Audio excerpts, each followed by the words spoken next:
दोस्तों नमस्कार।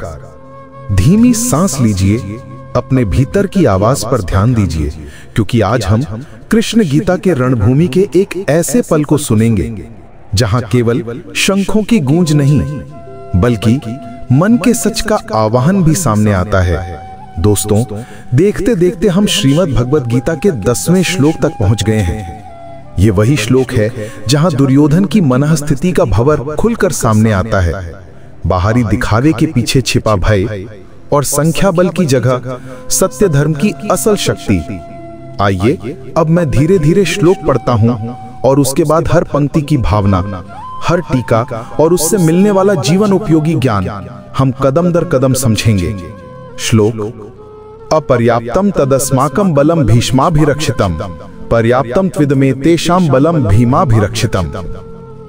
पहली पंक्ति कहती है कि भीष्म द्वारा रक्षित हमारा बल अपर्याप्त है, यानी दुर्योधन का पहला अनुभव यह है कि भीष्म पितामह जैसे महान योद्धा होने के बावजूद उनकी सेना असमर्थ है, क्योंकि वहां एकात्मता, निर्भयता और निडरता नहीं है। भीष्म जी का हृदय निष्पक्षतापूर्ण और दयात्मिक है, वे दोनों तरफ झुकते हैं। इसलिए भीष्म का होना कौरवों के लिए पूर्ण सुरक्षा का आश्वासन नहीं बन पाता। दूसरी पंक्ति कहती है परंतु पांडवों का बल भीम द्वारा रक्षित पर्याप्त है। यहां दुर्योधन भीम के बारे में सोचता है, वही भीम जिसने बचपन से उसे परास्त किया, जिसके पास अपार शारीरिक शक्ति और अटूट धैर्य है। भीम का बल कच्चे संख्या आधारित बल से अलग, वह दृढ़, निर्णायक और निस्वार्थ है। इसलिए पांडव सेना में एकता और साहस है जो दुर्योधन की बड़ी सेना को हराने के लिए पर्याप्त है। दोस्तों, ये श्लोक हमें एक गहरी सीख देता है कि बाहरी दिखावा और रुतबे का होना पर्याप्त नहीं। असली शक्ति आंतरिक धर्म, एकता और निडरता से आती है। दोस्तों, संक्षेप में और व्यवहारिक सुझावों के साथ वह ज्ञान दिया गया है जो आप अपने जीवन में अभी लागू कर सकते हैं। 1. संख्या बराबर शक्ति नहीं, एकता बराबर शक्ति। कितने लोग आपके साथ हैं उससे ज्यादा महत्वपूर्ण है कि वे कितने एकजुट हैं। टीम परिवार संबंध में रोज एक छोटा सच कहने का अभ्यास करें, संवाद बढ़ाइए। दोस्तों, संख्या फरेब दे सकती है पर एकता कभी धोखा नहीं देती। 2. निष्ठावान और निष्पक्ष नेता की सीमा। भीष्म का निष्पक्ष स्वभाव बताता है कि श्रेष्ठ नेता कभी भी सर्वस्व नहीं होते। उनकी नैतिकता गठबंधन कर सकती है पर लड़ाई में स्पष्टता नहीं दे पाती। निर्णय लेते समय सलाह लेने वाले की निष्ठा और उद्देश्य जांचें, क्या वे सर्वहित चाहते हैं। नेता की निष्ठा उसकी शक्ति नहीं पर उसकी दिशा को तो परिभाषित करती है। 3. भय का मुखौटा और उसका परिणाम। दुर्योधन बाहर से निडर दिखता है पर भीतर भय है। भय हमेशा चालाकी और अनुचित निर्णयों को जन्म देता है। अपने छोटे छोटे भय लिखिए, हर सप्ताह एक भय को चुनौती दीजिए। भीतर का भय जितना गहरा, बाहर का दिखावा उतना ही टूटता हुआ। 4. धर्म पर टिके रहना सच्ची शक्ति। अर्जुन का दृष्टि केंद्र भगवान पर होना उसे वास्तविक निर्भयता देता है।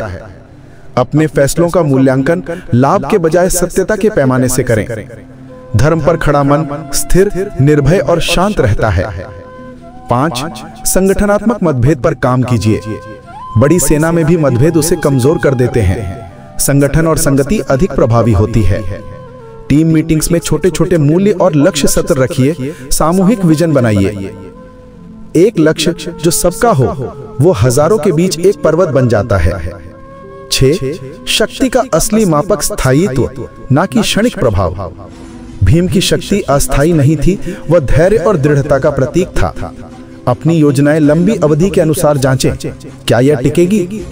बनावटी ताकत आज दिखेगी पर सच्ची ताकत कल भी साथ रहेगी। 7. अहंकार और वैभव केवल भ्रम है। दुर्योधन का वैभव उसे भ्रम में डालता है। यश का मोह अंततः कमजोरी बनता है। हर महीने एक विनम्रता अभ्यास, किसी का धन्यवाद खुले मन से करना। वैभव जितना चमकता है उसका असली मूल्य उतना ही संदेहास्पद होता है।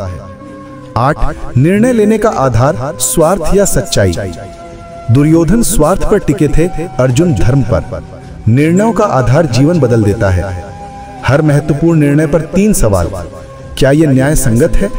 क्या यह दूसरों का हित देखता है? क्या मैं इसे भगवान के सामने उत्पादन करूंगा? जब निर्णय धर्म पर टिके हों, परिणाम भय मुक्त होते हैं। 9. भय से लड़ने का आध्यात्मिक उपाय। निर्भयता केवल साहस नहीं बल्कि भगवान पर आस्था और समर्पण से भी आती है। प्रतिदिन 5 मिनट ध्यान या प्रार्थना अपने मन को शांत करें और गहरे विश्वास को पोषित करें। जब मन भगवान में टिके तो भय स्वाभाविक रूप से घटता है। 10 समापन प्रयोग रोजमर्रा में कैसे लागू करें। शिक्षा को व्यवहार में लाने का मतलब है छोटे छोटे कदम, संवाद, संगठन, ईमानदारी और आस्था। आज ही एक छोटा निर्णय लीजिए जो नैतिक हो और उसके अनुकूल काम कीजिए। छोटा सही कदम बड़े परिवर्तन की जननी होता है। दोस्तों, आज का यह श्लोक हमें केवल युद्ध का वर्णन नहीं देता, वह हमें जीवन की परीक्षा का पाठ भी पढ़ाता है। यदि आपकी दृष्टि सत्य पर है तो दुनिया की सबसे बड़ी फौजें भी डर के आगे थम जाएंगी, और यदि आपकी दृष्टि वैभव पर है तो सबसे बड़ा भी भीतर से खोखला दिखेगा। अगर इस श्लोक ने आपका मन स्पर्श किया हो तो वेद ज्ञान पाथ चैनल को सब्सक्राइब कीजिए, वीडियो को लाइक और शेयर करें और नीचे कमेंट में प्रेम से लिखें जय श्री कृष्णा। हरि